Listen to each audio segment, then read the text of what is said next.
In the sleepy village of St. Mary Mead, a celebrated novelist is found dead in his locked study, a letter opener in his chest, his scandalous manuscript threatening to ruin powerful lives. Miss Marple, with her sharp eyes and quiet wisdom, unravels a web of secrets, jealousy, betrayal, and hidden truths among 4 suspects: a loyal editor, a charming publisher, an obsessive fan, and a bitter rival. As clues emerge from a scratched window and an oiled gate, one question burns.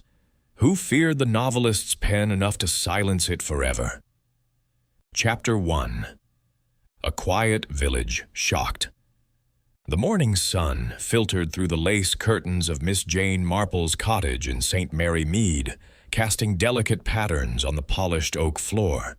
She sat in her favorite armchair, her knitting needles clicking rhythmically as she worked on a pale blue shawl. The village was unusually still, save for the distant chime of the church clock striking 9. Miss Marple's sharp eyes, undimmed by age, glanced out the window at the familiar scene. The postman cycling past, the butcher's van trundling down the lane, and Mrs. Price's roses nodding in the breeze. It was a picture of tranquil order, the kind that suited her observant nature. Her reverie was broken by the clatter of a milk bottle at her gate. Young Tommy, the milkman, was in deep conversation with Mrs. Bantry's maid, his voice carrying a note of urgency that made Miss Marple pause mid-stitch. She leaned closer to the open window, her curiosity as keen as ever. "Found dead, they say," Tommy whispered, his cap askew. "Mr. Warrender, up at Willow Lodge. Stabbed, or so I heard." The maid gasped, and Miss Marple's needles stilled. Felix Warrender, the novelist, dead? It was a jolt, even to her composed mind. Felix Warrender had come to St. Mary Mead 2 years prior, leasing Willow Lodge with an air of mystery that intrigued the village. His novels, sharp-witted tales of betrayal and ambition, were devoured by readers, though his reclusive habits kept him apart from local society. Miss Marple had met him once at a church fete, where his courteous but distant manner struck her as that of a man guarding secrets. His pen, she suspected, was as dangerous as it was brilliant. By 10 o'clock, the news had swept through St. Mary Mead like a gust through autumn leaves. Miss Marple, sipping tea in her neat parlor, listened as her neighbor, Mrs. Bantry, burst in with the details. "Jane, it's dreadful. Felix Warrender, murdered in his study. They found him this morning, slumped over his desk. The police are there now." Her eyes gleamed with the thrill of gossip, though her tone held genuine shock. Miss Marple nodded, her mind already turning over the possibilities. Murder, she knew, was rarely random, and Felix's life, woven with literary feuds and hidden truths, offered fertile ground for motive.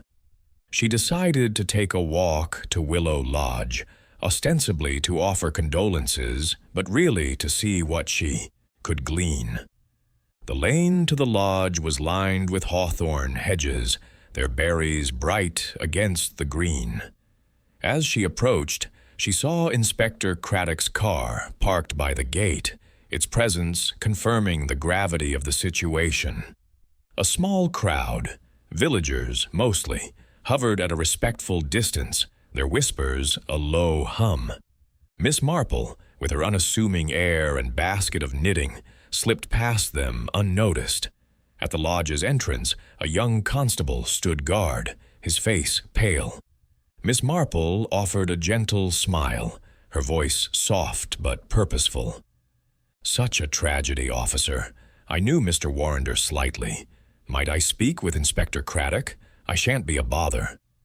Her demeanor, that of a harmless spinster, worked its usual charm, and soon Craddock emerged, his expression weary but warm at the sight of her.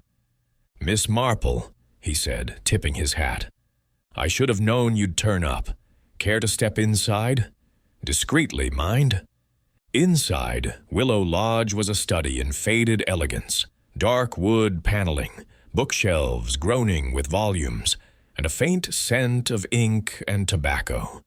Craddock led her to the study, where Felix Warrender's body had been removed, though the scene remained untouched. The desk was strewn with papers, a typewriter silent beside an ashtray of cigarette stubs. A bloodstain, dark and accusing, marred the blotter. Miss Marple's eyes lingered on a manuscript, its title page bold, "The Hidden Truth." She made no comment, but her mind noted the implication, a book that might have cost its author his life. Craddock, trusting her insight, shared the essentials. "Locked room, Miss Marple. Door bolted from the inside, key in Felix's pocket. No sign of forced entry. 4 people visited last night. His editor, Clara Henshaw, his publisher, Roland Pierce, a fan, Evelyn Trotter, and a rival, Lionel Drake. All claim they left him alive." His voice held a note of frustration, and Miss Marple understood why. A locked room was a puzzle, but human nature, she knew, was the real riddle. As she left Willow Lodge, the village clock struck noon. Miss Marple walked home, her steps slow, but her thoughts racing. Felix Warrender's death was no accident. It was a calculated act, rooted in envy, fear, or perhaps a secret too dangerous to be told. She settled back into her armchair, her knitting resumed, but her eyes were distant. St. Mary Mead might seem a sleepy hamlet, but beneath its calm surface, she sensed a storm of motives waiting to be unraveled. Chapter 2. The Scene of the Crime. The air in St. Mary Mead carried a crisp edge as Miss Jane Marple made her way back to Willow Lodge later that afternoon, her black lace-up shoes tapping softly on the gravel path. The village, still reeling from the morning's grim discovery, seemed to hold its breath, as if the very hedgerows whispered of murder. Miss Marple's mind, however, was far from idle. She had known Felix Warrender's death would draw her into its web, for she had a knack for sensing when the ordinary rhythms of life were disrupted by something sinister. Inspector Craddock's earlier invitation to view the scene had been a courtesy, but she suspected he valued her quiet habit of noticing what others overlooked. Willow Lodge loomed ahead, its gabled roof and ivy-draped walls giving it an air of somber dignity. The constable at the gate, now more composed, recognized her and nodded her through with a murmured, "Inspector's expecting you, ma'am."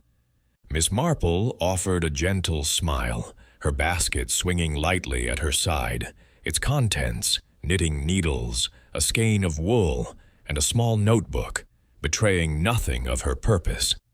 She stepped into the lodge, where the hush of tragedy hung heavy, and followed Craddock's voice to the study. The room was much as she had glimpsed earlier, but now, in the slanting light of the afternoon, every detail stood out with stark clarity. Felix Warrender's study was a writer's sanctuary, its walls lined with bookshelves that sagged under the weight of leather-bound classics and dog-eared paperbacks. A heavy oak desk dominated the space, its surface cluttered with papers, a typewriter, and an inkstand that gleamed dully in the muted light. The blood stain on the blotter had darkened, a grim reminder of the violence that had shattered the room's quiet purpose. Above the desk, a single window overlooked the garden, its latch firmly closed. The door, solid and paneled, bore a sturdy lock, and Craddock confirmed the key had been found in Felix's pocket, ruling out any simple theft. Miss Marple's eyes swept the room, her gaze as precise as a seamstress's needle. The manuscript, The Hidden Truth, still lay prominently on the desk, its title page curling slightly at the edges. She noted the typed pages, some crumpled, as if gripped in anger, others neatly stacked, suggesting Felix had been working until the moment of his death. A letter opener, the twin of the one that had ended his life, rested innocently in a tray, its blade catching the light. Beside it, a cigarette case lay open, revealing a few stubs and a faint scent of Turkish tobacco. The ashtray overflowed, hinting at a long night of work or argument. Craddock, standing by the fireplace, ran a hand through his graying hair. "It's a devil of a puzzle, Miss Marple," he said, his voice low. The door was bolted from the inside, the window latched, and no sign of tampering. Whoever did this knew the house well enough to leave no trace. Felix was stabbed clean through the heart, letter opener sharp as you please. Time of death, the doctor says, was between 9 and 11 last night. Miss Marple nodded, her lips pursed thoughtfully. "And the suspects, Inspector? You mentioned 4 visitors." Craddock pulled a notebook from his pocket, flipping it open with a practiced hand. "Clara Henshaw, his editor, arrived at 7. She says she was here to discuss his latest draft, left by 9 after a row. Roland Pierce, his publisher, came at 8, claims he was gone by past, talking business. Evelyn Trotter, a local woman and fan, slipped in around 9, says she left a gift and was out in 10 minutes. Lionel Drake, rival novelist, showed up last around 9:30, admits to a shouting match but says he stormed off by 10. All 4 swear Felix was alive when they left." Miss Marple tilted her head, her eyes narrowing slightly. "A busy evening for poor Mr. Warrender, and the manuscript. Have you read it?" Craddock grimaced. "Skimmed it. It's a novel, all right, but full of veiled references. Seems to point at some high-up scandal in the publishing world. Names are changed, but anyone in the know could guess who's who. My guess is it made someone nervous." She stepped closer to the desk, her fingers brushing the edge of the manuscript without disturbing it. "A dangerous book, then," she murmured. "One wonders who felt most threatened by its truths." Her gaze drifted to the window, where the garden beyond was a tangle of roses and overgrown shrubs. A narrow path led to a back gate, barely visible through the foliage. She made a mental note to inspect it later. Craddock watched her, his expression a mix of respect and curiosity. "You're thinking something, aren't you? I've seen that look before." Miss Marple's smile was faint but knowing. "Only that people are rarely as careful as they think, Inspector. A locked room is a challenge, but it's the human heart that locks away the real secrets. Tell me, was anything taken?" He shook his head. "Nothing obvious. His wallet was untouched and the manuscript's still here. If it was robbery, they didn't bother with the valuables." She nodded, her eyes lingering on the fireplace. A few embers glowed faintly, and a small pile of ash caught her attention. "Burnt papers, perhaps?" she asked, pointing delicately. Craddock crouched to inspect it. "Could be. Looks recent. I'll have the lads bag it for analysis. Might be nothing, but—" He trailed off, knowing better than to dismiss her observations. Miss Marple moved to the bookshelves, her fingers trailing lightly over the spines. Felix's own novels stood proudly in a row, their titles bold and provocative. The Mask of Ambition, Thorns of Truth, Shadows of Secrets. She recalled the village whispers about his work, how it cut too close to reality, naming names under thin disguises. Beside his books were others, a biography of a disgraced politician, a treatise on publishing ethics, and, curiously, a slim volume of poetry by Lionel Drake. She raised an eyebrow. "A rival's work," she said softly. "How generous of Mr. Warrender to keep it." Craddock snorted. "Or he kept it to mock it. Drake's no match for Felix's sales, and he knew it. Their row last night wasn't the first." Miss Marple turned back to the desk, her attention drawn to a small photograph in a silver frame, half hidden by papers. It showed Felix, younger, laughing beside a woman with sharp features and a guarded smile. "His wife?" she asked. Craddock shook his head. "Divorced years ago. That's Clara Henshaw, his editor. Been with him since his first book. Loyal by all accounts, but they fought like cats over this last manuscript." Miss Marple filed that away, her mind already weaving connections. Loyalty could mask resentment, and arguments over a book might hide deeper grievances. She stepped to the window, peering at the latch. It was old, but solid, with no visible scratches. Yet something about the frame, a faint smudge on the sill, caught her eye. She didn't touch it, but her gaze sharpened. "The window, Inspector. Has it been dusted for prints?" "On it this afternoon," he said. "You think someone climbed out?"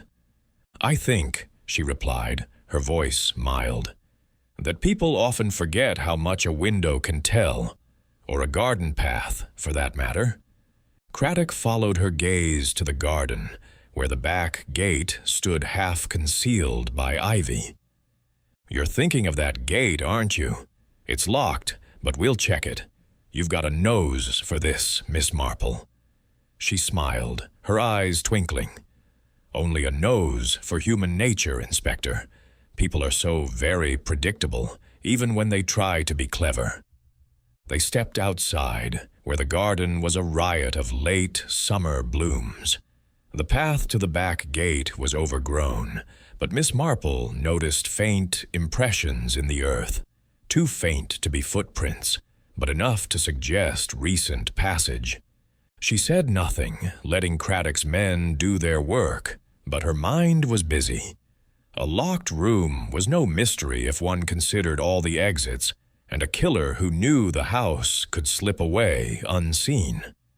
As they returned to the study, Craddock shared more details. The letter opener was Felix's own, kept on the desk. No prints but his, which is odd.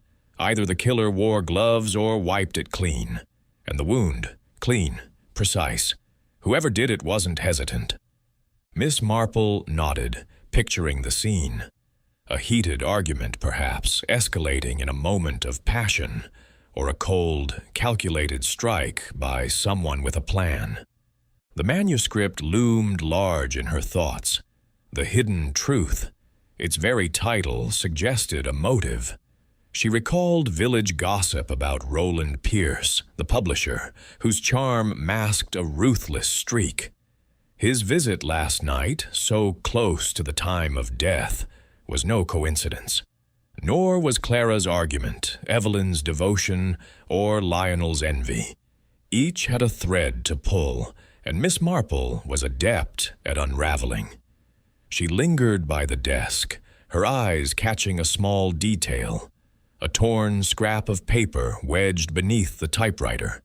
She pointed it out to Craddock, who carefully extracted it. The fragment bore a single word in Felix's spidery handwriting. Betrayed. Miss Marple's lips tightened.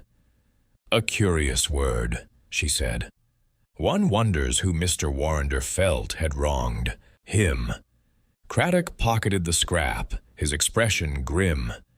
"Could be a clue, or just a writer's flourish. He was dramatic like that." "Perhaps," Miss Marple said, but her tone suggested otherwise. She knew the weight of words, especially those written in a man's final hours. Betrayal was a powerful motive, one that could drive even the most composed to violence. As she prepared to leave, Miss Marple took one last look at the study. The room felt like a stage, its props, the manuscript, the letter opener, the photograph, telling a story of ambition, secrets, and death. She thought of her old friend Miss Weatherby, whose nephew had once hidden a love letter in a book, only to have it discovered years later. Secrets, she knew, had a way of surfacing, and Felix Warrender's were no exception. Outside, the village was settling into evening, the sky streaked with pink. Miss Marple walked home, her basket swinging, her mind a whirl of possibilities. The locked room was a clever trick, but she suspected the real key lay in the hearts of those who had crossed Felix's path last night. Clara, with her loyalty strained by conflict, Roland, with his empire at risk, Evelyn, whose devotion might hide obsession, and Lionel, whose envy could have turned to rage. One of them had struck, and Miss Marple was determined to find out who. As she reached her cottage, the church clock chimed 5. She settled into her armchair, her knitting resumed, but her thoughts were far from the pale blue shawl. The scene of the crime had spoken, in its silent way, and Miss Marple was listening. Somewhere, in the clutter of that study or the shadows of human nature, lay the truth, and she would find it as surely as her needles found their rhythm. Chapter 3. The Editor's Tale. The following morning, St. Mary Mead wore a veil of mist, softening the edges of its cottages and lending an air of secrecy to the village. Miss Jane Marple, fortified by a cup of strong tea and a slice of toast with marmalade, set out for the Blue Boar, the local tea shop, where she had arranged to meet Clara Henshaw, Felix Warrender's editor. The Blue Boar was a cozy establishment, its windows steamed from the warmth within, and its tables adorned with crisp white cloths and vases of late summer daisies. Miss Marple chose a corner table, her knitting basket at her side, and settled in to observe the comings and goings of the village's early risers. Clara arrived promptly at 10, her appearance as precise as her reputation. A woman in her mid-40s, she wore a tailored gray suit that spoke of city sophistication, though her scarf, a bright splash of crimson, was knotted with a nervous twist. Her dark hair was swept into a neat chignon, but a few strands betrayed a restless night. She greeted Miss Marple with a polite, if strained, smile, and ordered a pot of Earl Grey, her fingers fidgeting with the scarf as she sat. "Miss Marple, I'm grateful you wish to speak," Clara began, her voice low and measured. "This business with Felix is dreadful. I can scarcely believe it." Her eyes, sharp and intelligent, darted to the window, as if expecting an eavesdropper. Miss Marple's smile was gentle, her demeanor that of a kindly aunt, though her blue eyes missed nothing. "It is a shock, Miss Henshaw. Mr. Warrender was a brilliant man, and his loss is felt keenly. I understand you saw him last night. Perhaps you could share what happened. It might help the police." Clara's fingers tightened on her scarf, and she took a sip of tea to steady herself. "Of course, I went to Willow Lodge at 7, as the inspector said. Felix and I had been working on his new manuscript, The Hidden Truth. It was difficult. He was in one of his moods, you see. Brilliant, but stubborn. He wanted to publish as it was, but I felt it needed changes. Too many risks, I told him." Miss Marple tilted her head, her needles clicking softly as she worked on her shawl. "Risks? In what way, if I may ask?" Clara hesitated, her gaze flickering to the teapot as if it held answers. The book was bold, even for Felix. It hinted at things, people, events, that could stir trouble. I worried it might provoke lawsuits or worse. I urged him to soften it, but he wouldn't hear of it. We argued, I'm afraid, quite sharply. I left by 9, and he was very much alive, though furious with me. Miss Marple noted the tremor in Clara's voice, the way her fingers twisted the scarf into knots. It must have been trying, she said sympathetically, to care so much for his work and yet disagree so fiercely. You've edited all his books, haven't you? Clara nodded, a flicker of pride breaking through her unease. Since his first novel, 12 years ago, I believed in him when others didn't. His voice was unique, but this time... She trailed off, her lips pressing into a thin line. He wouldn't listen. He said the truth was worth any cost. Miss Marple's eyes softened, but her mind was sharp. She recalled Mrs. Harmon, the vicar's wife, who once clung to a scarf during a parish dispute, her nerves betraying a deeper guilt. Clara's fidgeting was similar, though whether it stemmed from grief, fear, or something else, Miss Marple couldn't yet say. "And when you left," she prompted gently, "was anyone else at the house?" "No one I saw," Clara replied quickly. The place was quiet. Felix was at his desk, typing furiously. I let myself out the front door and walked to the station for the 9:15 train to London. I was back in my flat by 11. Miss Marple nodded, her needles pausing. "The front door, you say, not the back gate?" Clara's eyes widened slightly, but she recovered swiftly. "No, certainly not. The front door was nearer, and I had no reason to go wandering through the garden." Her tone was firm, but the scarf twisted tighter in her hands. The tea-shop door jingled, admitting Mrs. Bantry, who waved cheerily before settling at another table. Miss Marple used the moment to observe Clara, whose composure seemed a fragile veneer. The editor's loyalty to Felix was evident, but so was her agitation. Had the argument been merely professional, or had Felix's stubbornness threatened something personal? Miss Marple thought of the photograph in the study.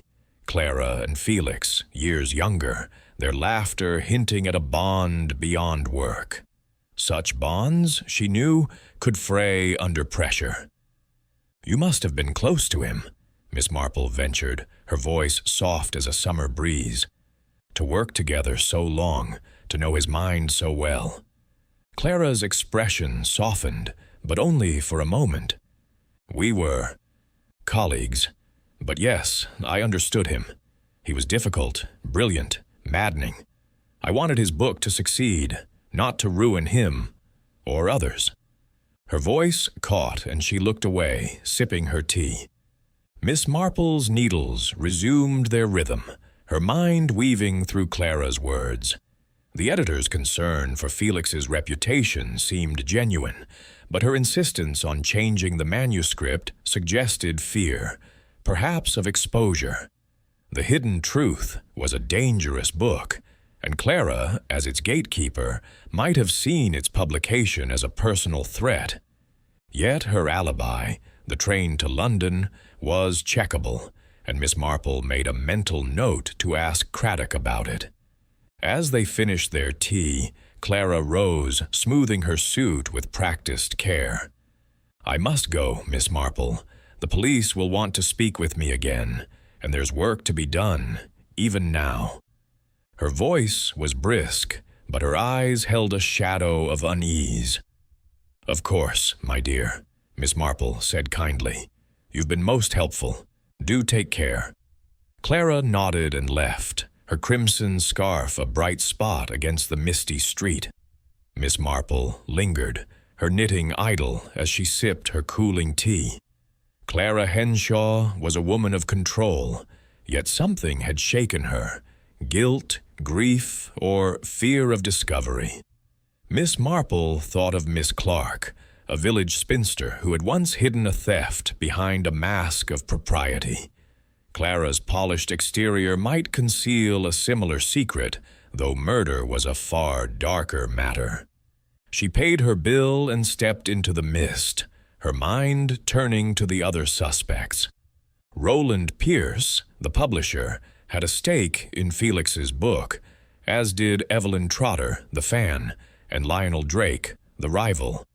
Each had visited Willow Lodge. Each had a reason to wish Felix silent.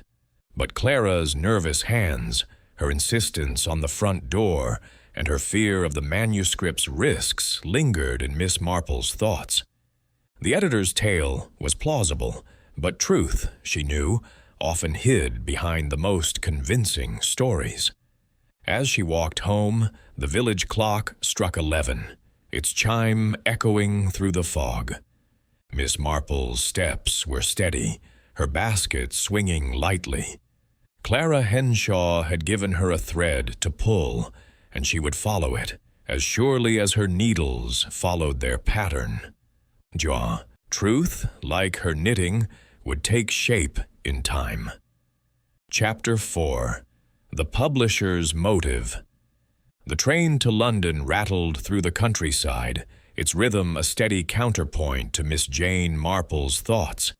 She had decided to visit Roland Pierce, Felix Warrender's publisher, at his office in Bloomsbury, where the pulse of the literary world beat strongest. The journey was a short one, but it gave her time to reflect on Clara Henshaw's nervous demeanor and the tantalizing hints of the hidden truth. The manuscript, with its coded accusations, seemed to loom over the case like a storm cloud, and Miss Marple suspected Pierce as the man who stood to profit or lose from its publication, held a key piece of the puzzle. Pierce and Sons occupied a Georgian townhouse, its facade elegant but weathered, much like the publishing industry itself. Miss Marple stepped into the foyer, where a receptionist, a young woman with a brisk air, ushered her to a lift that creaked its way to the top floor. Roland Pierce's office was a study in calculated opulence, mahogany furniture, a Persian rug, and a window offering a view of London's rooftops. Pierce himself rose to greet her, his smile as polished as his tailored suit. A man in his 50s, he had the charm of a seasoned host, though his eyes, sharp and assessing, betrayed a mind always calculating. "Miss Marple, a pleasure," he said, gesturing to a leather chair. "I confess I'm surprised to see you. St. Mary Mead seems a world away from this tragedy." Miss Marple settled into the chair, her knitting basket at her feet, her expression one of mild curiosity. "Tragedies have a way of reaching even quiet villages, Mr. Pierce. I knew Mr. Warrender slightly, and I thought I might offer some small help to the police. You saw him last night, I believe?" Pierce's smile tightened, but he nodded, leaning back in his chair. "Yes, I was at Willow Lodge. Arrived around 8, left by 1:30. Business, you understand. Felix was our star author, but his latest work was problematic." He paused, choosing his words with care. I urged him to reconsider its direction, but he was intractable. I left him at his desk, very much alive. Miss Marple's needles clicked softly, a soothing sound that belied the sharpness of her gaze. "Problematic, you say? I've heard the hidden truth was rather bold. Did it threaten your firm, perhaps?" Pierce's fingers drummed lightly on his desk, a fleeting sign of discomfort. "Threaten is a strong word. Felix's books always stirred talk. That was their brilliance. But this one, it was too close to certain truths. It could have invited trouble, libel, scandal, you name it. I advised caution, as any publisher would. My firm's reputation is built on discretion as much as success." She nodded, her eyes drifting to a framed photograph on the wall. Pierce shaking hands with a well-known politician, both beaming. "A delicate balance, I'm sure," she said. You must deal with many important people. Was Mr. Warrender's book likely to upset any of them? Pierce's laugh was smooth, but it lacked warmth. Felix had a gift for upsetting people. His characters were thinly veiled, and readers loved guessing who was who. But upset someone enough to kill him? I doubt it. Besides, I was on the 9:30 train to London. The police can confirm it. Miss Marple's smile was gentle, but her mind noted the quick shift to his alibi. She thought of Mr. Thompson, a village shopkeeper who always had a ready excuse for late deliveries, his confidence masking small deceptions. Pierce's polish was similar, though on a grander scale. "The train, of course," she said. "And when you left, was anyone else at Willow Lodge?" "No one," he replied firmly. The house was quiet. Felix was at his typewriter, muttering about deadlines. I let myself out the front door and walked to the station. A straightforward evening, until this morning's news. She observed him closely, noting the way his hands rested too deliberately on the desk, as if to still some inner restlessness. The office, with its trappings of success, felt like a stage, and Pierce played his part well. Yet Miss Marple sensed a crack in the performance, a man protecting more than just his firm's reputation. The hidden truth hinted at secrets, and Pierce, with his connections to powerful figures, had much to lose if those secrets surfaced. "You must have known Mr. Warrender well," she ventured, her voice soft. "To publish his work for so long, to trust his talent." Pierce's expression softened, but only slightly. Felix was a goldmine, no question. Difficult, but worth it. His books sold thousands, and I backed him even when others wouldn't. This last one, though, he shook his head. It was a gamble I couldn't take. Miss Marple's needles paused, her eyes meeting his. A gamble worth killing for? Perhaps. Her tone was mild, almost conversational, but the question hung in the air. Pierce's face hardened, though his smile remained. "That's a leap, Miss Marple. I'm a businessman, not a murderer. Felix's death hurts my firm as much as anyone. No book, no profit." She inclined her head as if conceding the point, but her mind was busy. Pierce's denial was swift, his logic sound, yet she recalled Mrs. Fletcher, a village widow who swore she'd never touched her husband's savings, only for the truth to emerge in a misplaced receipt. Pierce's train alibi could be checked, but alibis, she knew, were only as strong as the truth behind them. As she rose to leave, her eyes caught a letter on Pierce's desk, its letterhead bearing the name of a prominent political figure. She made no comment, but the sight lingered in her mind. "Thank you, Mr. Pierce," she said. "You've been most kind to spare the time." "Not at all," he replied, escorting her to the door. "If you're ever in London, do stop by, though I suspect St. Mary Mead keeps you busy enough." She smiled, her eyes twinkling. "Oh, it has its moments, Mr. Pierce." The train back to St. Mary Mead was quieter, the afternoon light casting long shadows across the fields. Miss Marple sat by the window, her knitting untouched as she turned over Pierce's words. His charm was undeniable, but so was his motive.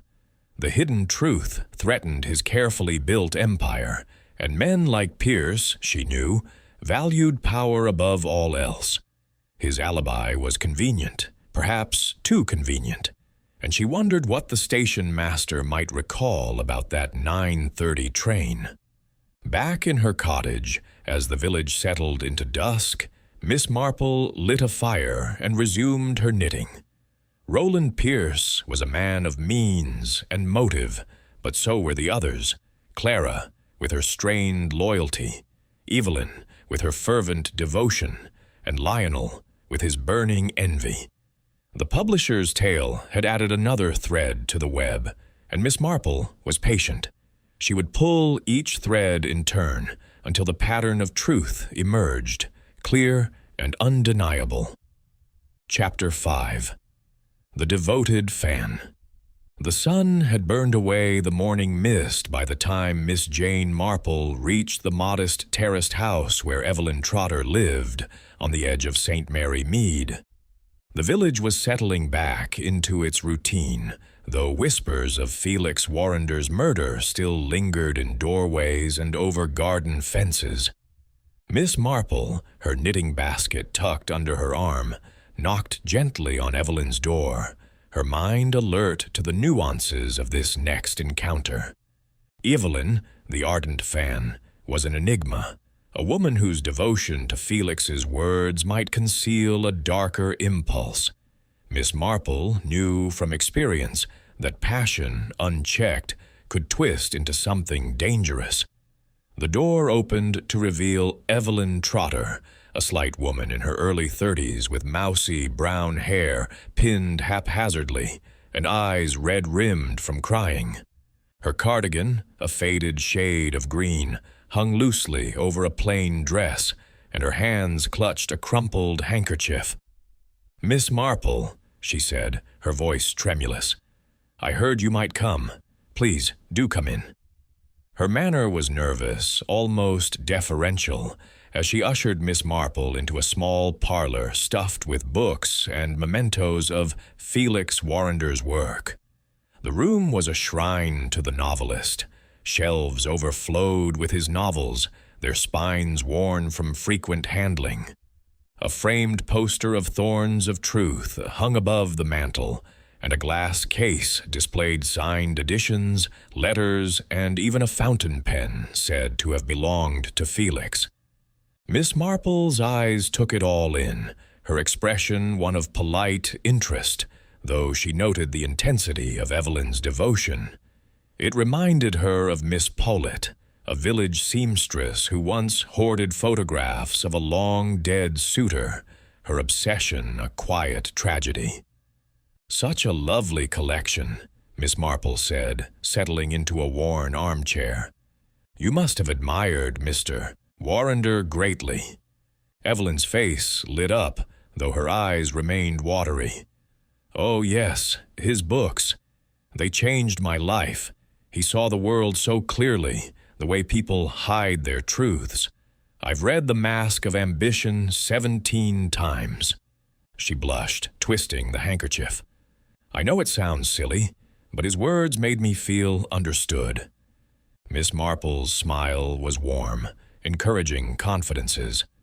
"Not silly at all, my dear. His gift was touching hearts. I understand you visited him last night?" Evelyn's hands stilled, and a shadow crossed her face. "Yes, I went to Willow Lodge, around 9, I think. I wanted to give him something. A first edition of Shadows of Secrets. I found it in a bookshop in London, terribly rare. I thought he'd like it." Her voice faltered, and she dabbed at her eyes. "He wasn't pleased to see me, said he was busy and sent me away. I left it on his desk and went home. That was all." Miss Marple's needles clicked softly, a steady rhythm that seemed to soothe Evelyn's nerves.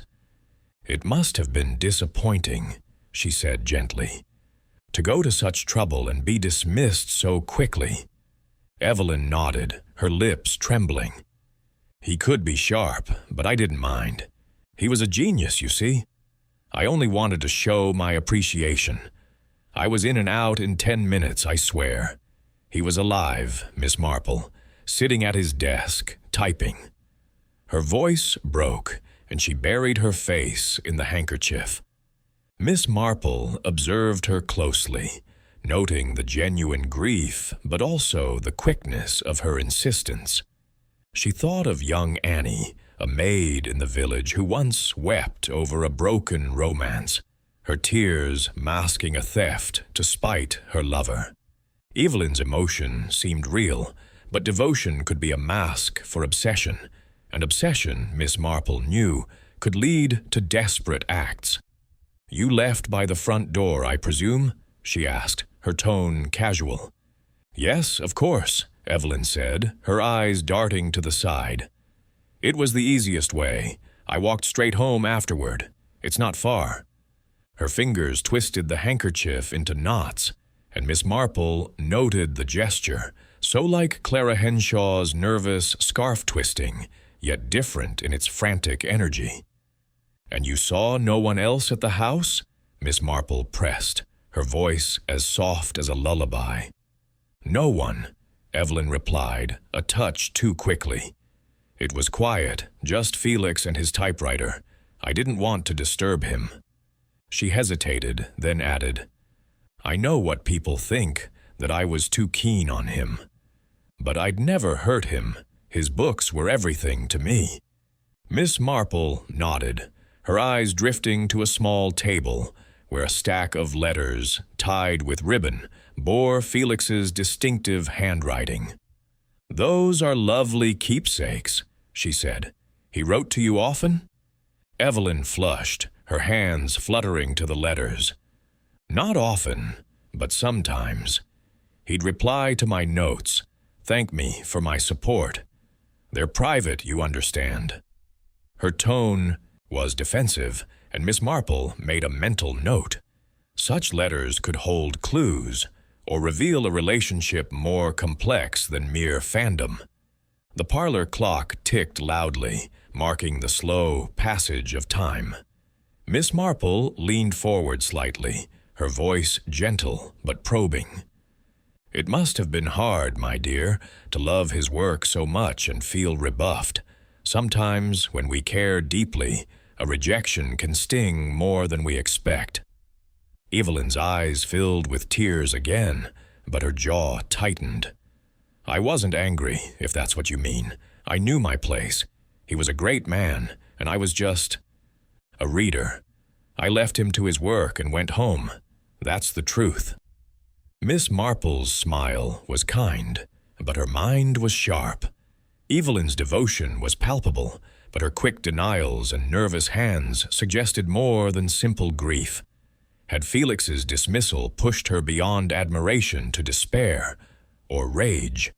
The gift of a rare book was a generous act, but generosity, Miss Marple knew, could cloak darker motives. She thought of the manuscript, the hidden truth, and wondered if Evelyn, in her fervor, had glimpsed its contents and felt betrayed by her idol's secrets. As she rose to leave, Miss Marple patted Evelyn's hand. "You've been very brave to speak of it, Miss Trotter. These are difficult days, but the truth has a way of coming out." Evelyn nodded, her eyes downcast. "I hope so. Felix deserved better than this."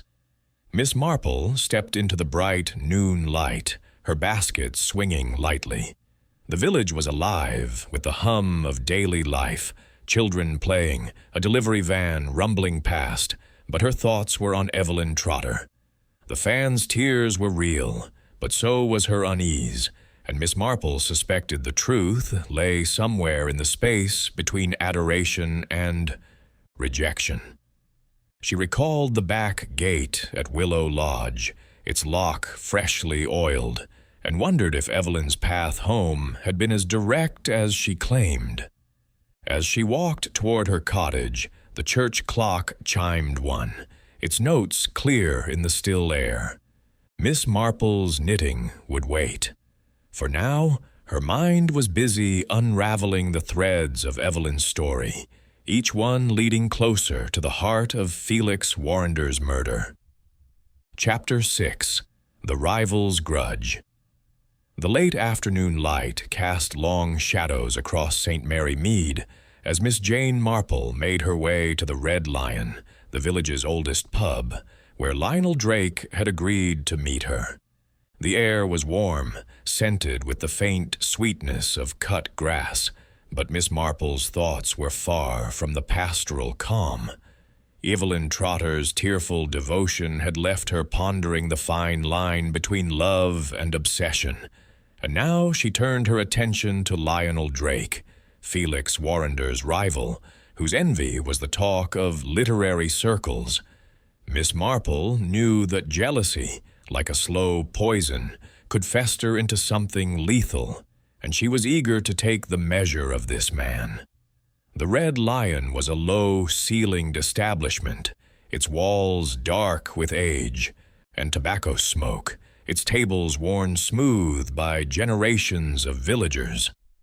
Lionel Drake sat in a corner booth, nursing a pint of ale, his brooding presence at odds with the pub's cheerful chatter.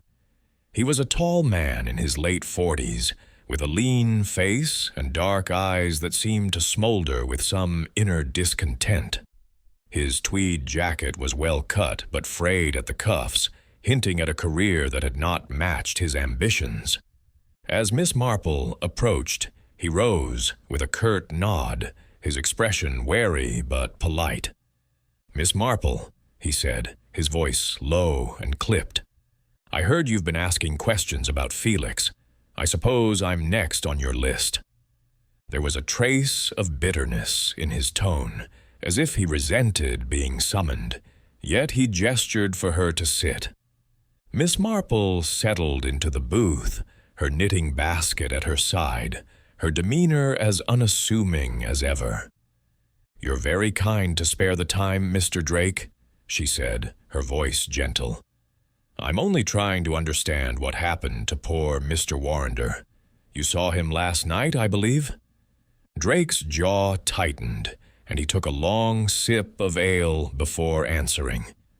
"Yes, I was at Willow Lodge. Got there about 9:30, left by 10. We had words, I won't deny it. Felix had a knack for getting under my skin, and he was in fine form last night." His fingers gripped the glass, his knuckles whitening briefly. Miss Marple's needles clicked softly, a soothing counterpoint to his tension. "Words can be sharp things," she said, her eyes meeting his with quiet understanding. "What was it about, if I may ask?" Drake leaned back, his gaze flickering to the pub's smoky rafters. "His latest book, what else? The Hidden Truth. He showed me a few pages, crowing about how it would shake the literary world. Said my work was pedestrian by comparison, that I'd never match his nerve." He gave a short, bitter laugh. "Felix always knew how to twist the knife. I told him he was a fool to think he could publish it without consequences. We shouted, I left, that's all." Miss Marple tilted her head, her expression one of mild curiosity.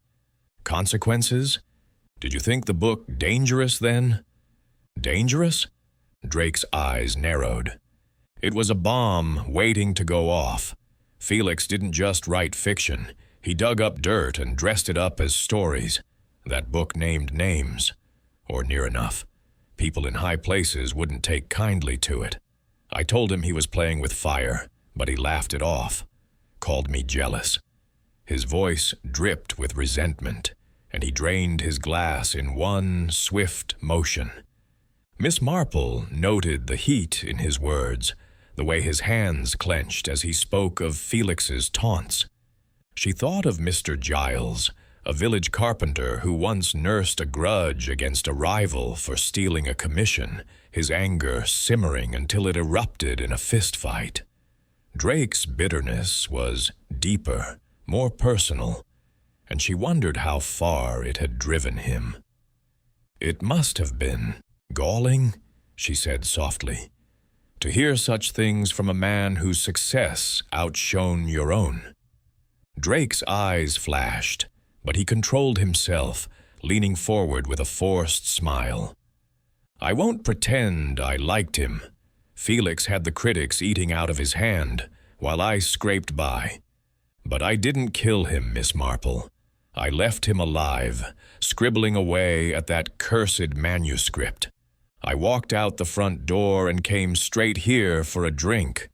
Ask the barman. He'll tell you I was here till closing." Miss Marple nodded, her needles pausing as she studied him.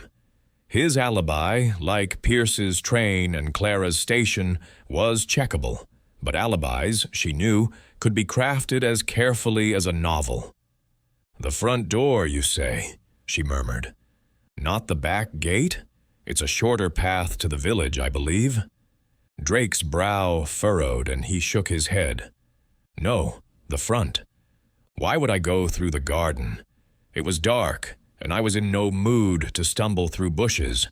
His tone was firm, but his eyes darted to the side, a fleeting sign of unease that Miss Marple tucked away in her mind. The pub door swung open, admitting a gust of cool air and a group of farmers, their laughter breaking the tension. Miss Marple used the moment to glance around the booth, noting a crumpled newspaper on the table, open to a review of Felix's latest novel.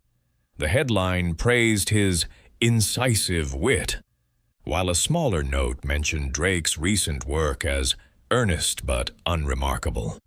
She made no comment, but the contrast was telling. Jealousy, she knew, could burn like a slow fire, and Drake's pride had clearly been singed. "You must have known Mr. Warrender's work well," she said, her voice as gentle as a summer breeze.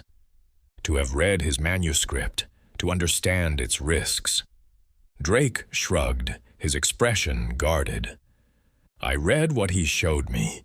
Felix loved an audience, even one he despised. He wanted me to see how far he'd go, how he'd eclipse me again. I told him he'd regret it, but I didn't mean murder." His voice softened, almost regretful. "I just meant he'd make enemies. Looks like I was right." Miss Marple's eyes twinkled, though her face remained serene. "Enemies, indeed. His book seems to have stirred many feelings. Did you ever feel, Mr. Drake, that he took something from you? Beyond success, perhaps?" Drake's gaze hardened, and for a moment she thought he might not answer. Then he leaned forward, his voice low. "Felix took everything, the spotlight, the sales, the praise, even my ideas once or twice, though I could never prove it. He had a way of making you feel small, and he enjoyed it. But I'm no killer, Miss Marple. I fight with words, not knives." She nodded, her needles resuming their rhythm. His anger was raw, his motive clear, but his denial rang with a certain conviction. Yet she recalled Mrs. Carter, a village gossip who swore she'd never spread a rumor, only for her own letters to betray her. Her Drake's words were plausible, but the truth, Miss Marple knew, often hid in the spaces between what was said and what was felt. As she prepared to leave, she glanced at the bar, where the barman was wiping glasses, his eyes occasionally drifting toward their booth. "You've been most helpful, Mr. Drake," she said, rising with a smile. "I'm sure the police will appreciate your candor." He stood, his expression a mix of relief and suspicion. "I hope they catch whoever did it. Felix deserved a lot of things, but not that." Miss Marple stepped into the evening air, the village now cloaked in twilight. The Red Lion's lights glowed behind her, but her thoughts were on Lionel Drake. His grudge was palpable, his pride wounded, and his visit to Willow Lodge placed him at the scene close to the time of death. The front door, he'd said, but the back gate lingered in her mind, its oiled lock a silent question. She thought of the manuscript, its pages taunting Drake with Felix's triumph, and wondered if envy had pushed him beyond words to action. As she walked home, the church clock struck 6, its chimes echoing through the quiet lanes. Miss Marple's basket swung lightly, her knitting untouched. Lionel Drake's tale was one of bitterness and bravado, but the truth, she sensed, was a thread yet to be fully unraveled. She would speak to the barman, check the alibi, and keep pulling until the pattern of Felix Warrender's murder became clear. Chapter 7. The Manuscript's Secret. The evening light filtered through the lace curtains of Miss Jane Marple's cottage, casting delicate shadows across her parlor as she settled into her armchair. The day had been a whirl of conversations. Clara's nervous precision, Pierce's polished charm, Evelyn's tearful devotion, and Drake's simmering resentment, each adding a thread to the tangled web of Felix Warrender's murder. Yet it was the manuscript, the hidden truth, that loomed largest in her thoughts, its pages a silent witness to the motive that had ended a man's life. Miss Marple's knitting lay idle in her lap, her mind too busy to heed the rhythm of her needles. She sipped her tea, her eyes drifting to the fire, crackling in the grate.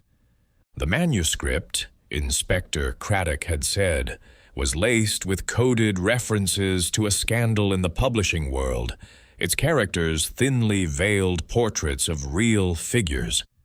Miss Marple knew that such a book, in Felix's sharp hands, could cut deep, wounding egos and exposing secrets. She recalled Mrs. Langley, a village busybody who once wrote a spiteful letter under a pseudonym, only to have her handwriting betray her. Felix's pen, she suspected, had been no less reckless, and someone had killed to silence it. A knock at the door broke her reverie. It was Inspector Craddock, his face weary, but his eyes alight with the dogged determination she admired. "Miss Marple," he said, stepping inside and shaking the damp from his coat, for a light rain had begun to fall. "I hope I'm not intruding. I've got more on that manuscript, and I thought you'd want to hear it." "Not at all, Inspector," she replied, gesturing to a chair. "Do sit down. A cup of tea, perhaps, and tell me what you've found." Craddock declined the tea, but took the chair, pulling a notebook from his pocket. "We've had a closer look at the hidden truth. It's a devil of a thing, full of jabs at powerful people, though Felix was clever enough to change names. There's a character, a publisher named Reginald Vance, who's clearly meant to be Roland Pierce. Shady deals, political connections, a whiff of corruption. Another, an editor called Cecilia Hart, sounds a lot like Clara Henshaw, loyal but pushed to her limits. Even Lionel Drake gets a nod, a washed-up writer called Leonard Dane, bitter and overlooked. Miss Marple's lips pursed thoughtfully. "And Evelyn Trotter? Is she in the pages?" Craddock shook his head.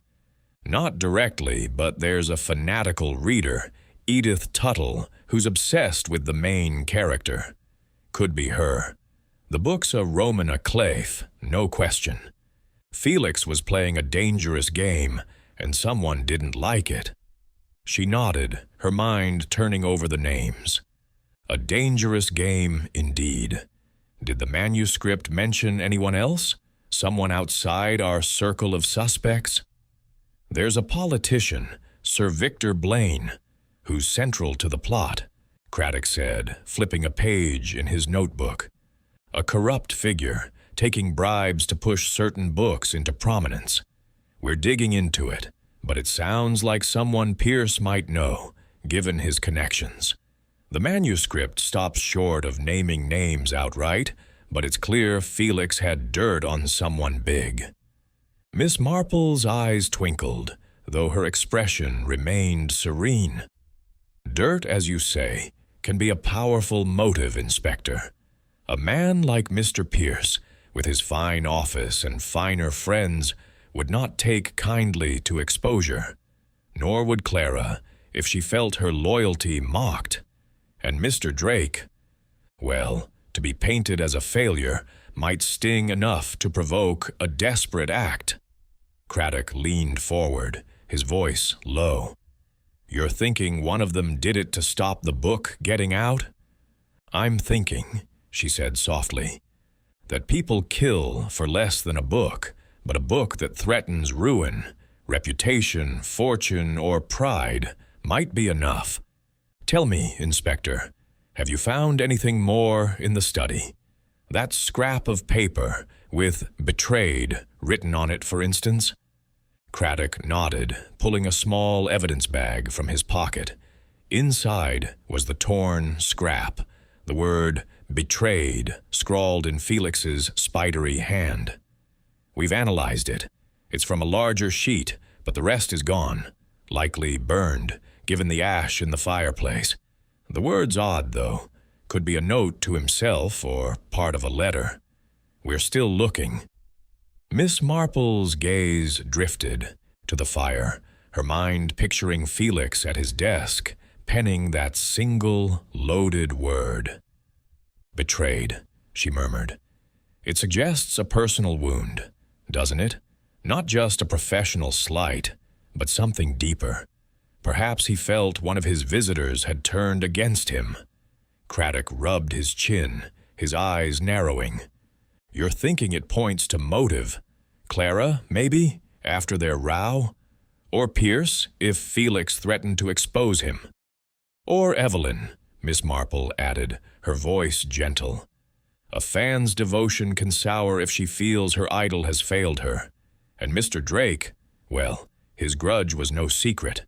That manuscript, Inspector, is the key. It's not just a book. It's a mirror, reflecting truths they all wanted hidden."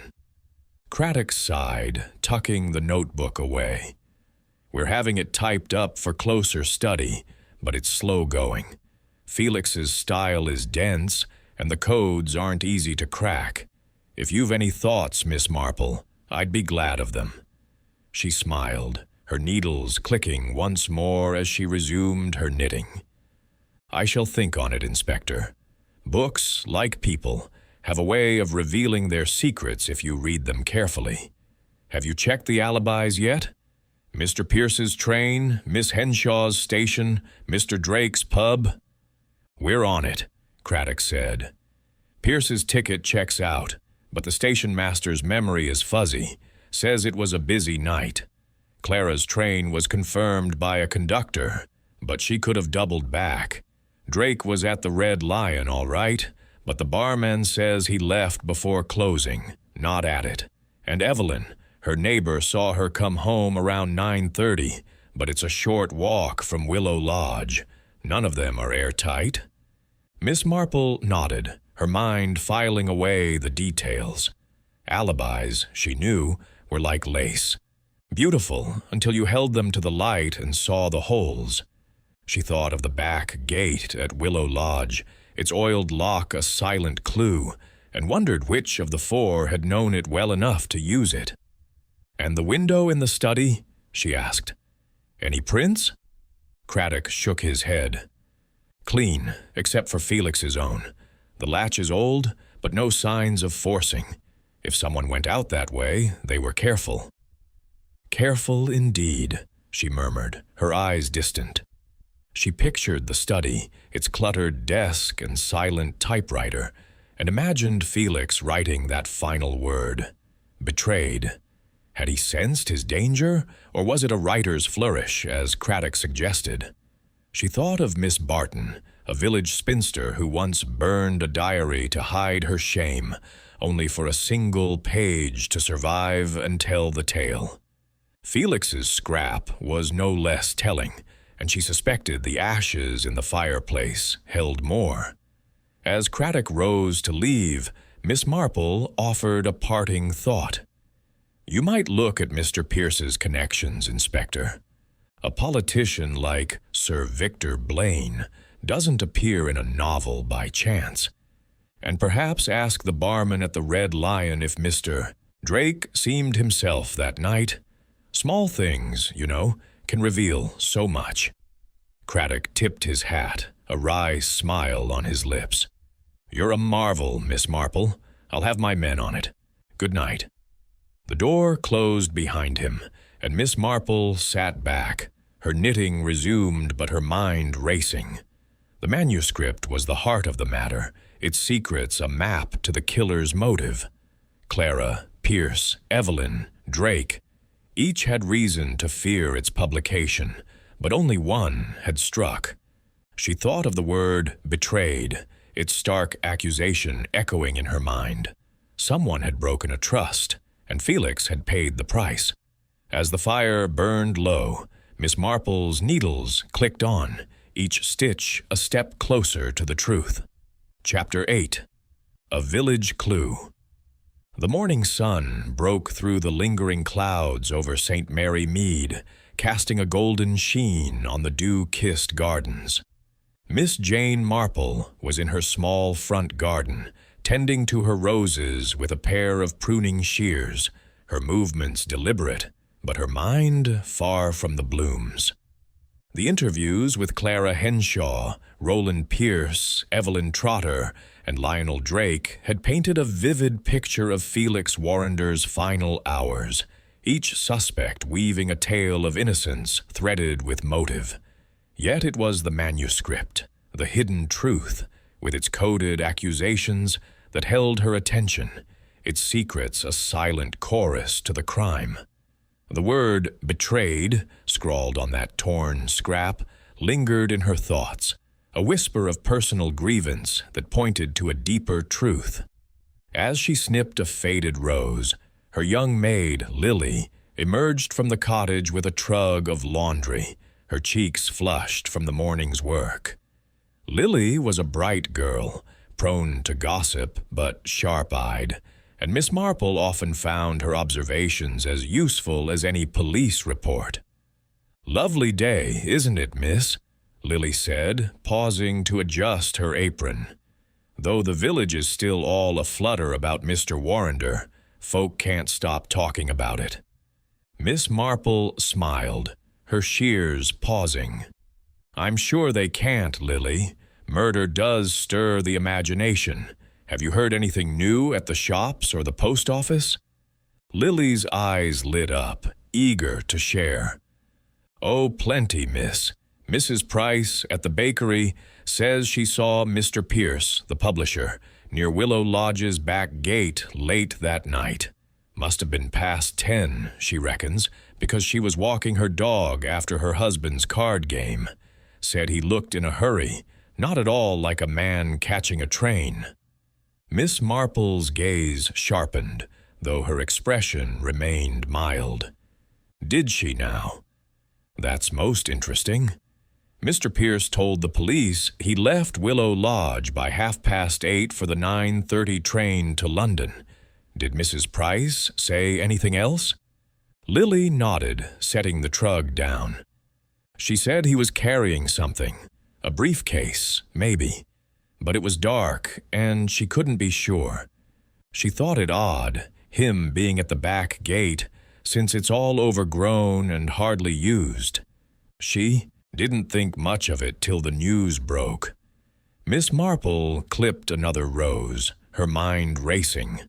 Roland Pierce's alibi had seemed solid, backed by a ticket stub, but a late-night sighting at the back gate suggested he had not been as forthcoming as he claimed. She recalled the oiled lock on that gate, noted during her visit to the crime scene, and wondered if Pierce had used it to slip back into Willow Lodge unnoticed. "A briefcase," she murmured. "Curious, did anyone else see anything that night, Lily?" Lily thought for a moment, her brow furrowing. "Well, Tommy the milkman mentioned seeing Miss Trotter walking home, but he said she looked upset, like she'd been crying. And Mr. Giles, the carpenter, swears he heard shouting from Willow Lodge around 10, though he couldn't say who. Everyone's got a story, miss." Miss Marple nodded, her shears moving with precision. Lily's gossip was a treasure trove, the kind of village intelligence that often outstripped official reports. She thought of Mrs. Elwood, a neighbor who once spotted a poacher by her henhouse, her casual remark leading to his arrest. Mrs. Price's sighting of Pierce was no less significant, a crack in his polished facade. Evelyn's tears and the shouting at Willow Lodge added further texture to the night's events, each clue a stitch in the pattern she was weaving. "Thank you, Lily," she said, her voice warm. You've been most helpful. If you hear anything more, do let me know." Lily beamed, picking up her trug. "Will do, miss. Shall I fetch you some tea?" "Not just yet," Miss Marple replied, her eyes on a particularly stubborn rose. "I think I'll finish here first." As Lily returned to the cottage, Miss Marple set down her shears and took out her small notebook from the knitting basket. She jotted down Mrs. Price's account, her neat handwriting capturing the details. Pierce, back gate, past 10, briefcase. The discrepancy with his alibi was telling, suggesting he had lingered at Willow Lodge far longer than he admitted. The briefcase intrigued her. Could it have held papers, perhaps pages of the hidden truth, removed to prevent their publication, or something else, a tool of the crime? She decided to telephone Inspector Craddock, who was at the village police station. After a brief exchange with the operator, his familiar voice came on the line. "Miss Marple, I was just about to call you. We've got the barman's statement from the Red Lion. Drake left around 10:15, not closing time as he claimed. What's on your mind?" Miss Marple's tone was as gentle as ever, but her words were precise. "I've heard something curious, Inspector. Mrs. Price, from the bakery, saw Mr. Pierce near Willow Lodge's back gate after 10 o'clock, possibly with a briefcase. It seems at odds with his story of catching the 9:30 train." Craddock's voice sharpened. "That's a wrinkle we didn't have. His ticket checked, out, but the station was hectic that night. He could have stayed behind and caught a later train. I'll send a man to talk to Mrs. Price and check that gate again. Anything else?" Miss Marple hesitated, then added, "Only that the village is full of eyes, Inspector. You might ask about Miss Trotter's walk home. Tommy the milkman saw her looking distressed, and Mr. Giles heard shouting around 10. Small things, but they add up." Craddock chuckled, a note of admiration in his voice. "You're a wonder, Miss Marple. I'll get on it. Care to join me at Willow Lodge tomorrow? We're doing another sweep of the study." "I'd be delighted," she replied, her eyes twinkling, though he couldn't see. "Good day, Inspector." She hung up the receiver and returned to her roses, her mind buzzing. The back gate, with its oiled lock, was no longer a mere curiosity, but a critical clue. Pierce's presence there suggested a deliberate attempt to avoid detection, perhaps after a second visit to Felix. The shouting heard by Mr. Giles could point to any of the suspects, but Drake's adjusted alibi placed him in the village at a damning hour, and Evelyn's tears hinted at a rejection that might have cut deeper than she admitted. Clara, too, remained in her thoughts, her nervous scarf twisting a sign of unease that could mask guilt. Miss Marple snipped a final rose, placing it in her basket with care. She thought of Miss Harrow, a village school teacher who once hid a stolen brooch in her garden, only for a magpie to unearth it. Secrets, she knew, had a way of surfacing, and the village's watchful eyes were her allies. Pierce's late-night wander, Evelyn's distress, Drake's lie, and Clara's nerves, all were threads in the tapestry of Felix's murder, and the manuscript, with its dangerous truths, was the needle that bound them. As the church clock struck noon, Miss Marple gathered her tools and headed inside. The rain had stopped, leaving the air fresh and the village serene. She would visit Willow Lodge tomorrow, but for now she settled into her armchair, her knitting resumed. The clue from Mrs. Price was a spark, and Miss Marple knew that with patience it would ignite the truth. Each suspect had a story, but only one held the key to Felix Warrender's death, and she was determined to find it. Chapter 9. The Locked Room Unraveled. The morning was crisp in St. Mary Mead, with a breeze that carried the scent of autumn on its heels. Miss Jane Marple walked briskly toward Willow Lodge, her knitting basket swinging lightly, her mind as sharp as the shears she'd used on her roses the day before. Inspector Craddock had invited her to join another sweep of Felix Warrender's study, and the village clue from Mrs. Price. Roland Pierce, near the back gate after 10, had set her thoughts racing. The locked room, with its bolted door and latched window, was a puzzle that demanded solving, and Miss Marple suspected the answer lay not in locks, but in the cunning of human nature. At Willow Lodge, the constable at the gate nodded her through, his face less pale than before, but still etched with the gravity of the case. Craddock met her at the door, his expression a mix of determination and fatigue. "Miss Marple, you're a sight for sore eyes," he said, leading her inside. "That tip about Pierce panned out. Mrs. Price is certain she saw him, and we found scuff marks near the back gate, fresh ones. The lock's been oiled recently, too, just as you thought." Miss Marple's eyes twinkled, though her face remained serene. "How interesting, Inspector. A man who claims to catch a train at 9:30 has no business near a back gate at 10. Shall we see what else the study tells us?" The study was much as she remembered. The oak desk cluttered with papers, the typewriter silent, the bloodstain on the blotter a stark reminder of violence. The manuscript, The Hidden Truth, lay undisturbed, its title page a silent accusation. Miss Marple's gaze swept the room, lingering on the window overlooking the garden. The latch was secure, but she recalled the faint smudge on the sill from her first visit, a detail that had nagged at her. She stepped closer, her eyes narrowing as she noticed something new. A tiny scratch on the window frame, barely visible in the morning light, as if a tool had grazed it. "Inspector," she said softly, pointing to the mark, "have your men examined this closely? It's not the latch, but the frame itself." Craddock crouched beside her, his brow furrowing. "Missed that. Looks fresh, doesn't it?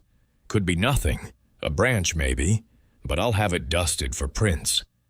He signaled to a young officer who set to work with a brush and powder. Miss Marple nodded, her mind turning over the possibilities. A locked room was only a mystery if one assumed all exits were sealed, but a window, even latched, could be manipulated by someone clever. She pictured the killer exiting through the window, locking it from outside with a spare key or tool, then returning the original key to Felix's pocket to create the illusion of a sealed room. It required knowledge of the house and nerve. She thought of Roland Pierce, his polished charm masking a ruthless streak, and wondered if his late-night presence at the back gate pointed to such a scheme. Craddock, watching her, seemed to sense her thoughts. "You're thinking the window's the key, aren't you? Someone went out that way, staged the locked room to throw us off." "It's possible," she replied, her voice mild. "People are so clever when they wish to deceive, Inspector. A locked room is a challenge, but it's the heart that locks away the truth. Have you learned more about the ashes in the fireplace?" He nodded, pulling a small evidence bag from his pocket. "We sifted them, mostly paper, as you'd expect, but we found fragments with Felix's handwriting. Nothing legible except a few words, trust and deceit. Could be from a draft of the manuscript or something personal. We're still analyzing." Miss Marple's lips pursed thoughtfully. "Trust and deceit," she murmured. "Words that echo betrayed, don't you think? Mr. Warrender seems to have been preoccupied with broken faith." She thought of Miss Glover, a village spinster who once burned a letter from a faithless lover, only for the ashes to reveal her pain. Felix's fireplace, she suspected, held a similar story, one the killer had tried to erase. She moved to the desk, her eyes scanning the scattered papers. A single sheet caught her attention, half hidden beneath a book of poetry. Lionel Drake's, she noted with interest. The sheet was a letter, unfinished, addressed to "My dear C." The handwriting was Felix's, and the tone was urgent. "I know what you've done, and I cannot stay silent. The truth must out, whatever the cost." She showed it to Craddock, her voice soft but pointed. "This wasn't here before, was it?" Craddock's eyes widened as he read it. "No, it wasn't. Must have been missed in the first sweep. My dear C, that's Clara Henshaw, surely. Sounds like Felix was confronting her about something." "Or someone," Miss Marple said, her gaze distant. "But Clara isn't the only C. There's Cecilia Hart, the editor in the manuscript, who mirrors her. And yet—" She trailed off, her mind considering other possibilities. The letter was a clue, but its ambiguity was deliberate, like Felix's coded novel. She thought of Roland Pierce, whose initials didn't fit, but whose secrets did, and Evelyn Trotter, whose devotion might have masked a betrayal Felix had uncovered. Craddock rubbed his chin, his voice low. "This letter changes things. If Felix was calling someone out, it gives motive, especially if it's Clara. But the window, the gate, Pierce's sighting, it's all pointing somewhere." Miss Marple nodded, stepping back to the window. She pictured the killer's movements, a heated confrontation, a fatal strike with the letter opener, then a swift exit through the window, locking it from outside to seal the illusion. The back gate, oiled and discreet, offered escape into the night. Pierce, seen there by Mrs. Price, was the strongest candidate, but Clara's nervous scarf-twisting, Evelyn's tearful haste, and Drake's bitter exit all lingered in her mind. Each had been at Willow Lodge, each had reason to fear the hidden truth. "Inspector," she said, her voice gentle but firm, "you might check the garden path again, beyond the gate. If someone left through the window, they'd have crossed the lawn to reach it. And perhaps ask Mrs. Price if she saw anyone else that night. Her dog has a keen nose, and dogs notice things people miss." Craddock grinned, jotting notes. "You're a step ahead, as always. I'll have the lads comb the path and talk to Mrs. Price. Again. Anything else?" "Only a thought," she said, her eyes twinkling. "The letter opener. It was Felix's own, you said, with only his prints. But a clever killer might wear gloves or wipe it clean and still leave a trace elsewhere. The window frame, perhaps, or the gate's lock." Craddock nodded, his expression grim. "We're on it. If they left a trace, we'll find it." As they left the study, Miss Marple took one last look at the room. The manuscript, the letter, the scratched window frame. They were pieces of a puzzle, each pointing to a calculated act. She thought of Mr. Harrow, a village chemist who once staged a theft to look like an accident, only for a misplaced glove to betray him. Felix's killer had been careful, but no one, she knew, was flawless. Outside, the village was alive with the hum of daily life, but Miss Marple's thoughts were on the locked room, now unraveling like a skein of wool. The back gate, the window, the letter. They pointed to someone familiar with Willow Lodge, someone with motive to silence Felix's pen. As she walked home, the church clock struck 11, its chimes a reminder that time was the ally of truth. She would gather the suspects soon, but first she needed one more piece to complete the pattern. Chapter 10. Confronting the Suspects. The afternoon sun bathed St. Mary Mead in a soft golden glow, but attention hung over Willow Lodge as Miss Jane Marple arrived, her knitting basket tucked under her arm. Inspector Craddock had agreed to her request to gather the 4 suspects, Clara Henshaw, Roland Pierce, Evelyn Trotter, and Lionel Drake, in Felix Warrender's study for a final discussion. The locked room mystery was unraveling, its threads of deceit and betrayal coming into focus, and Miss Marple sensed the truth was near. The scratched window frame, the oiled back gate, and the damning word betrayed had pointed her toward a solution, but she needed to see the suspects together, to watch their faces as the pieces fell into place. The study, still heavy with the air of tragedy, was arranged with chairs in a semicircle facing the desk, where the manuscript of the hidden truth lay like a silent judge. Craddock stood by the fireplace, his notebook in hand, while Miss Marple took a modest seat to one side, her needles clicking softly as if to underscore the gravity of the moment. The suspects filed in, each with a distinct air. Clara, prim and composed, her crimson scarf knotted tightly. Pierce, suave but watchful, his suit impeccable. Evelyn, pale and trembling, clutching a handkerchief. And Drake, brooding, his eyes darting with barely concealed resentment. Craddock cleared his throat, his voice steady. "Thank you all for coming. Miss Marple has been assisting us, and she's asked to go over the events of that night. We're close to answers, and your cooperation is vital." Clara's lips tightened, but she nodded. Pierce offered a smooth smile, though his fingers tapped lightly on his knee.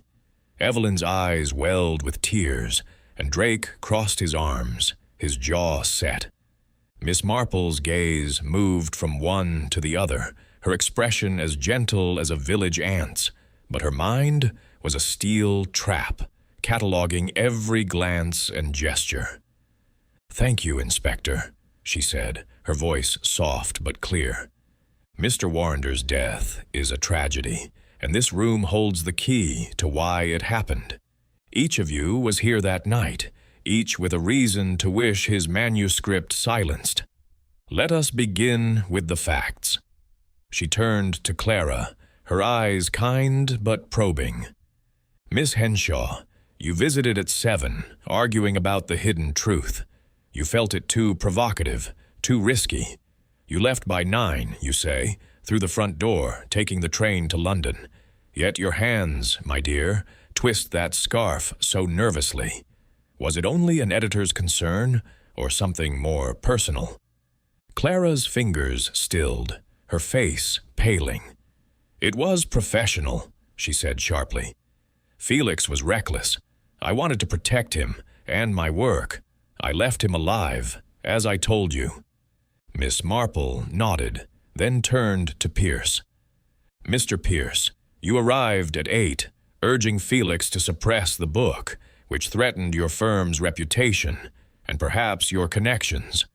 You claim you left by 8:30 for the 9:30 train, but Mrs. Price saw you near the back gate after 10, carrying a briefcase.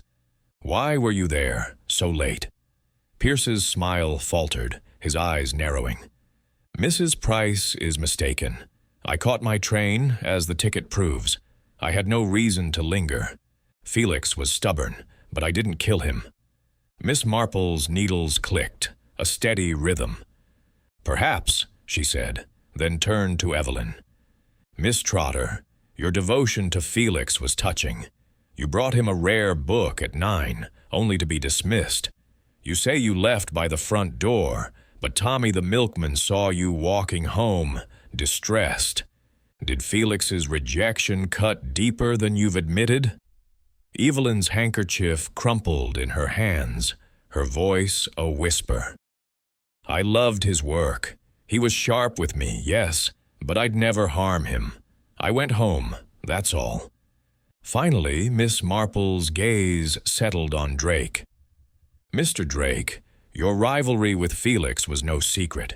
You argued at 9:30, stung by his mockery of your work. You claim you left by 10 for the Red Lion, but the barman says you left earlier, around 10:15. Time enough, perhaps, to return. Drake's face darkened, his voice low. I was angry, not murderous. Felix was alive when I left, gloating over his manuscript. I drank my ale and went home. Miss Marple leaned forward, her eyes sweeping the room. 4 stories, all plausible, yet one of you lied. This room was locked, the key in Felix's pocket, the window latched, but a tiny scratch on the window frame tells a different tale. Someone climbed out, locking it from outside with a spare key or tool, then returned the original key to create the illusion of a sealed room. The back gate, freshly oiled, offered escape into the night. Mrs. Price's sighting places Mr. Pierce there, but any of you could have known that gate. Clara's scarf twisted tighter, Evelyn's tears flowed, Drake's fists clenched, and Pierce's composure cracked, his fingers gripping his chair. Miss Marple's voice remained gentle, but her words were sharp. The manuscript, the hidden truth, was the motive. It exposed secrets, corruption, betrayal, failure.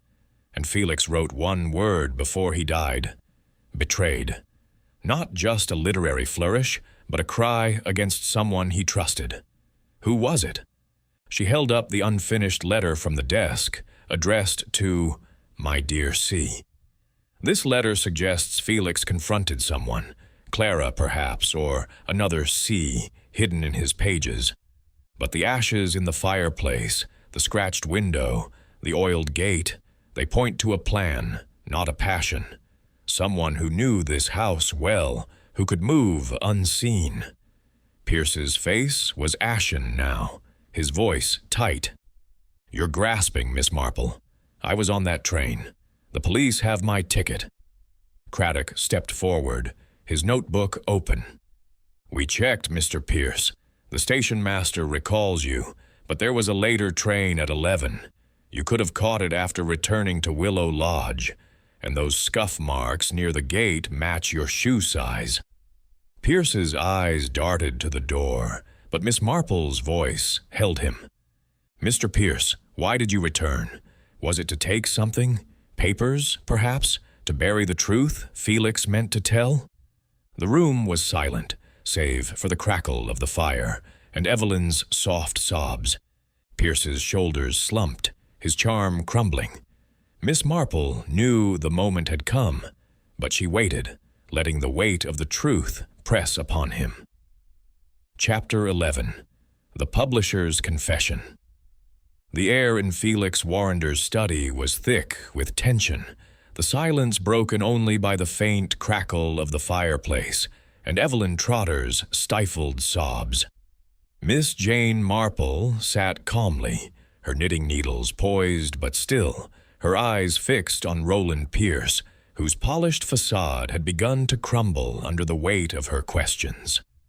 Clara Henshaw's scarf was a tangle in her hands, Lionel Drake's fists were clenched, and Evelyn's handkerchief was sodden. But it was Pierce, pale and rigid, who held the room's focus. The scratched window frame, the oiled back gate, and Mrs. Price's sighting had unraveled his alibi, and Miss Marple's gentle voice had pressed him to the edge. Inspector Craddock stood by the desk, his notebook open, his gaze steady on Pierce. Mr. Pierce, he said, his tone firm but measured, you've heard the evidence. You were seen at the back gate after 10, long after you claimed to have left for your train. The gate's lock was oiled, the window frame scratched. You knew this house well enough to stage a locked room. Why did you return to Willow Lodge? Pierce's fingers gripped, the arms of his chair, his knuckles white. For a moment, he seemed poised to deflect, to summon the charm that had served him so well. But Miss Marple's eyes, clear and unflinching, held him, and the fight drained from his posture. He leaned forward, his voice low and strained. "All right," he said, almost a whisper. "I'll tell you what happened, but I didn't mean for it to end like this." The room stilled, even Evelyn's sobs quieting. Clara's eyes widened, Drake's scowl deepened, and Craddock's pen hovered over his notebook. Miss Marple's expression remained serene, but her mind was alert, piecing together the final threads of the tapestry she had been weaving since the murder came to light.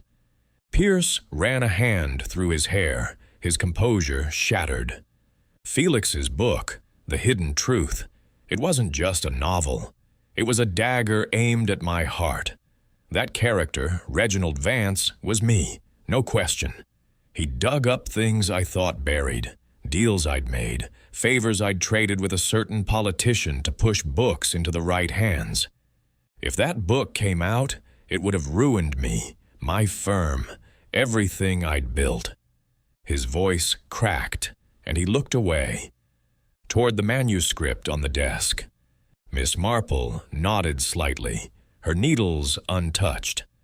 "So you went to Willow Lodge to persuade him to suppress it," she said softly. "But he refused, didn't he?" Pierce's jaw tightened, his eyes distant. "I got there at 8, like I said.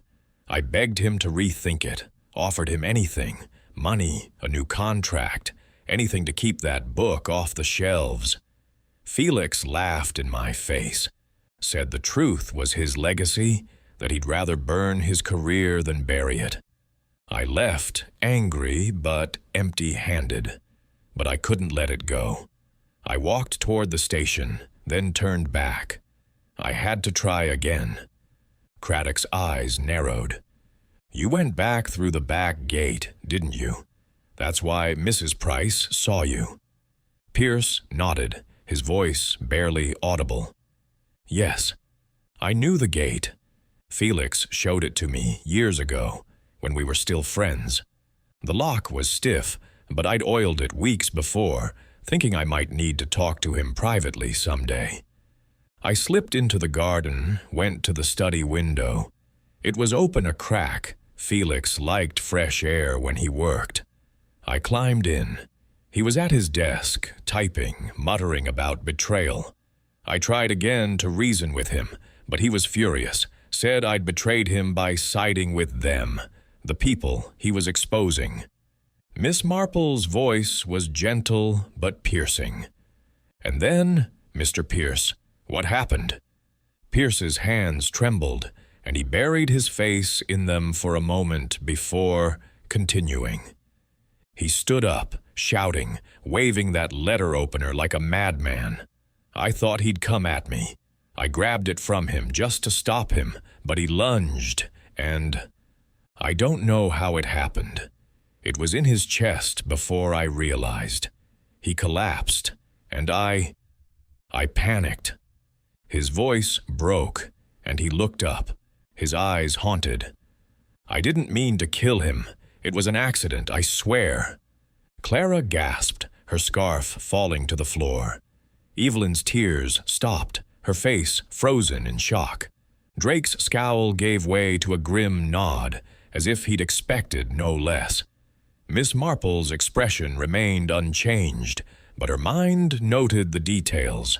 The open window, the struggle, the letter opener. It fit, yet she sensed Pierce's confession held a calculated edge, as if he hoped to soften the crime. Craddock stepped forward, his voice stern. "An accident doesn't explain the locked room, Mr. Pierce. You staged it, didn't you?" Pierce nodded, his shoulders slumping further. "I had to make it look like something else. Suicide, a mystery, anything but murder." I wiped the letter opener clean, put it back in his hand, then took the spare key from the desk drawer. I knew where he kept it. Years of visits taught me that. I climbed out the window, locked it from outside, and slipped the key back into his pocket through the door's mail slot. Then I left through the back gate, caught the 11 o'clock train. I thought I'd covered it. Miss Marple's needles clicked once, a deliberate sound. And the briefcase Mrs. Price saw? Did you take anything from the study? Pierce hesitated, then shook his head. Number. It was empty, just a habit carrying it. I didn't take any pages. I wanted the whole book burned, but I couldn't bring myself to do it. Felix was gone, and that was enough. His voice faltered, and he looked down, defeated. Craddock signaled to the constable at the door. "Roland Pierce, you're under arrest for the murder of Felix Warrender. Anything you say may be used in evidence." The constable stepped forward, handcuffs ready, and Pierce rose without protest, his face a mask of resignation. As Pierce was led away, Clara stood, her voice trembling. "How could you, Roland? Felix trusted you." Evelyn buried her face in her hands, and Drake muttered something under his breath, his eyes dark with contempt. Miss Marple watched them all, her mind still probing. Pierce's confession explained the mechanics of the crime, the window, the gate, the key. But the word betrayed and the unfinished letter to "my dear" C lingered, suggesting a deeper wound. Had Pierce told the whole truth? Or was there more to Felix's sense of betrayal? Craddock turned to her, his voice low. "You did it, Miss Marple. That business about the window and the gate, it broke him. I'd never have thought to look there without you." She smiled faintly, her needles resuming their rhythm. "People are so predictable, Inspector, even in their cleverness. Mr. Pierce thought he could outwit us, but the village sees more than he knew." As the suspects dispersed, Miss Marple lingered in the study, her eyes on the manuscript. The hidden truth had cost Felix his life, and Pierce his freedom. Yet she wondered if the book's secrets were fully told. She thought of Mrs. Ridley, a village widow who confessed to a theft, but hid a greater sin, revealed only by a chance remark.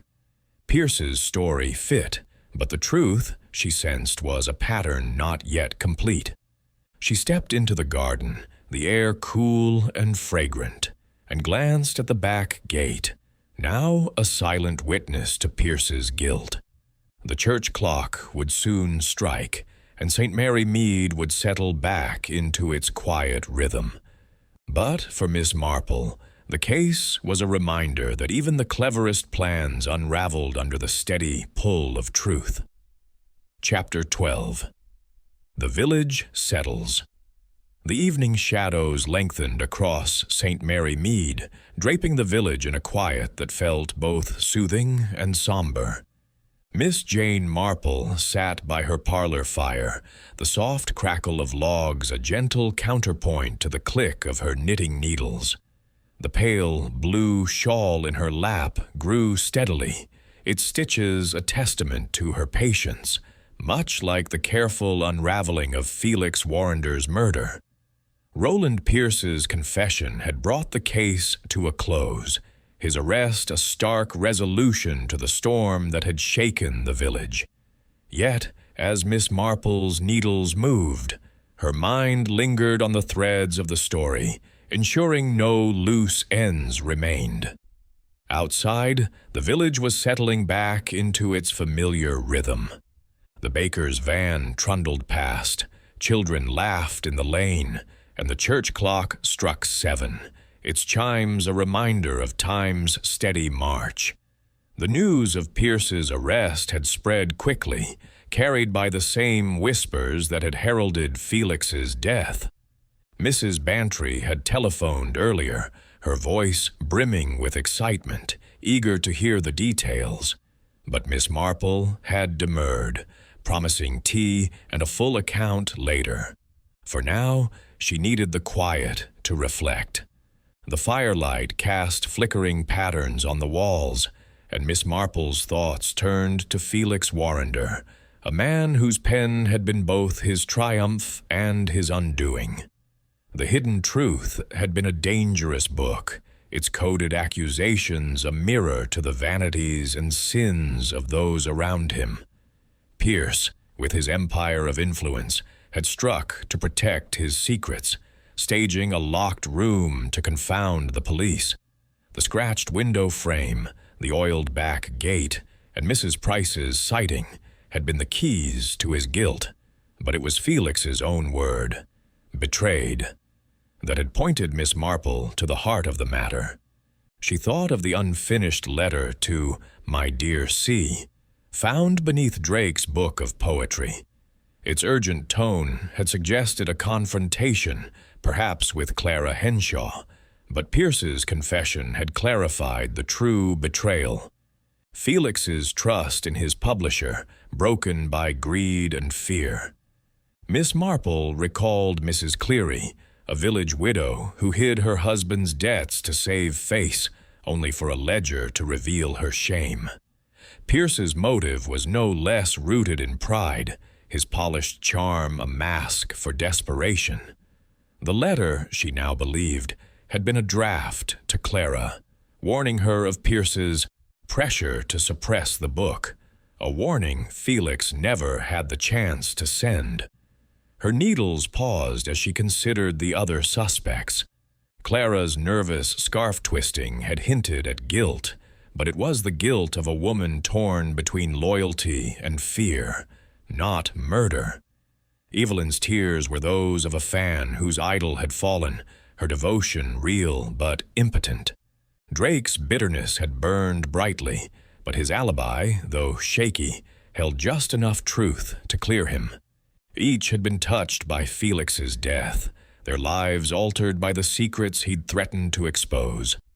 Miss Marple sighed, her heart heavy with the knowledge that human nature, so predictable, could lead to such tragedy.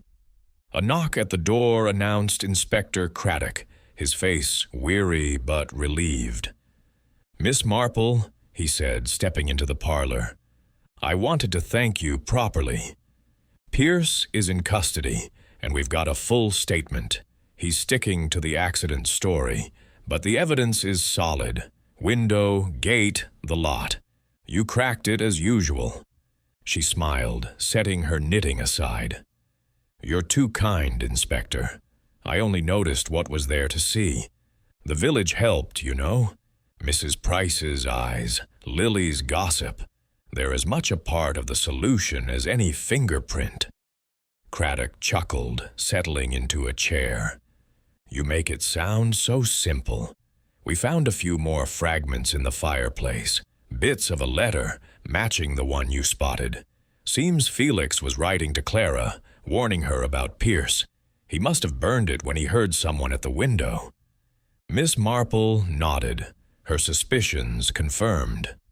Poor Mr. Warrender. He sensed the danger but too late. His book was his legacy, and he paid dearly for it. Craddock leaned forward, his voice low. "We're seizing Pierce's records, looking into that politician, Sir Victor Blaine's real-life counterpart. If Felix's book was right, there's a bigger scandal to uncover, but that's for another day." "Indeed," Miss Marple said, her eyes twinkling. "One mystery at a time, Inspector." As Craddock left, promising to keep her updated, Miss Marple returned to her knitting. The fire burned low, its warmth a comfort against the evening chill. She thought of Felix, alone in his study, his pen a weapon against deceit, and of Pierce, whose fear had driven him to silence it.